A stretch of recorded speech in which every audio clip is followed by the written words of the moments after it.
خیر مقدم ہے رحمت سحر میں علم و علماء یہ سیگمنٹ ہے اور اس میں سوالات شامل کیے جا رہے ہیں فضائل رمضان کے حوالے سے۔ اچھا مفتی صاحب یہ فرمائیے گا کہ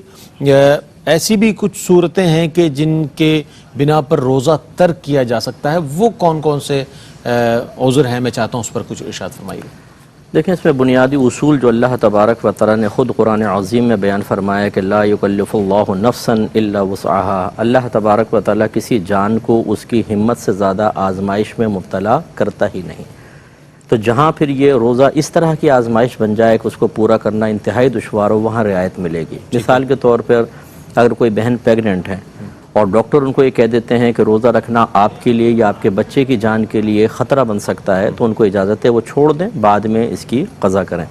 ایسی کوئی بہن بچے کو فیڈ کراتی ہیں، بعض بچے ایسے ہوتے ہیں جو ماں کے دودھ کے علاوہ کسی کا دودھ قبول نہیں کرتے اور ماں ہوتی ہے کمزور، ایسی صورت میں اگر وہ دودھ پلائے روزہ رکھ کر تو ماں کمزور ہو جاتی ہے، اور اگر بچے کو دودھ چھڑوائے خود روزہ رکھ کر رک جائے تو بچے کی صحت یا اس کی جان کا خطرہ ہوتا ہے۔ تو اس میں بھی مستند ڈاکٹر صاحبان سے مشورہ کر لیا جائے، یا کبھی سابقہ زندگی میں ایسی پریگننسی تھی یا بچے کو فیڈ کروایا اور بہت زیادہ حالت خراب ہو گئی تھی، یا موجودہ رمضان میں ایسا مشاہدہ کیا، تو اس صورت میں ان کو بھی رعایت ملے گی۔ اسی طریقے سے حیض و نفاس میں تو ویسے روزہ رکھنا منع ہوتا ہے، بعد میں وہ قضا کریں گی۔ اسی طرح جو شیخ فانی ہوتے ہیں، بہت ہی زیادہ بوڑھے شخص کے جو اب روزہ نہیں رکھ پاتے ہیں اور آئندہ رکھنے کی امید بھی نہیں ہوتی ہے، تو وہ روزہ چھوڑ بھی سکتے ہیں اور اس کا فدیہ دے سکتے ہیں، یعنی فدیہ دیں گے، وہ روزہ تو رکھ ہی نہیں سکتے۔ اسی طریقے سے انسان اگر بیمار ہو جاتا ہے، اس میں بھی یہی ہے کہ اتنی بیماری کہ روزہ رکھنے سے بیماری بڑھ جائے گی یا دیر میں ٹھیک ہوگی یا وہ ہلاک ہو جائے گا، اور اس کے لیے بھی اصول یہی ہے کہ وہ ڈاکٹر صاحبان سے مشورہ کرے، یا سابقہ زندگی کا تجربہ یا موجودہ مشاہدہ کہ روزہ رکھا اور بہت ہی حالت بگڑ گئی، وہ روزہ چھوڑ سکتے ہیں۔ ایسے ہمارے جو فوجی بھائی ہوتے ہیں سرحدوں پر، جنہیں ہر وقت ہوشیار رہنا پڑتا ہے، کسی بھی وقت کچھ بھی ہو سکتا ہے، آپ دیکھ رہے ہیں جو حالات ہیں، ایسی صورت میں چونکہ دن میں ڈیوٹی، لو چل رہی ہے، گرمی ہے، دھوپ ہے،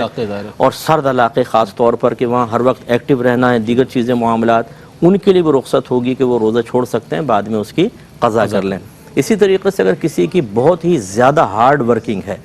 اور وہ اس کو بغیر گزارا نہیں ہے،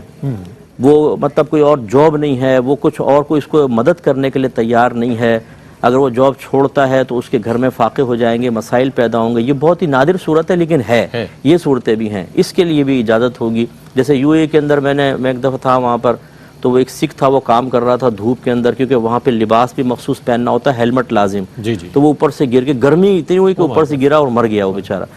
تو بیچارہ پتہ نہیں کہنا چاہیے نہیں، بہرحال مر گیا۔ تو اسی طریقے سے اگر مسلمان وہاں پہ کام کر رہا ہے اور اس کے لیے دوسرا کوئی آمدنی کا ذریعہ نہیں ہے، پورے گھر کی کفالت ہے، ان کو بھی رعایت دے گی شریعت ایسے معاملات میں۔ تو اس طرح بس دیکھیں کہ جہاں پر اس طرح کا کوئی معاملہ ہو، جیسے اب سفر کا تو قرآن عظیم میں بیان ہوا کہ اگر آپ اپنے شہر کی حدود سے باہر نکل گئے اور کم از کم 92 کلومیٹرز دور جانے کا ارادہ ہے، تو یہ شرعی مسافر ہو گیا، اب اس کو روزہ چھوڑنے کی اجازت ہے۔ لیکن اس میں بس ایک مسئلہ یاد رکھیں کہ وہ سحری جو گھر میں ملی ہے،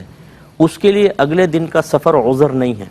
روزہ رکھ کر سفر اختیار کرنا پڑے گا۔ ہاں جو سحری دوران سفر آئے گی وہ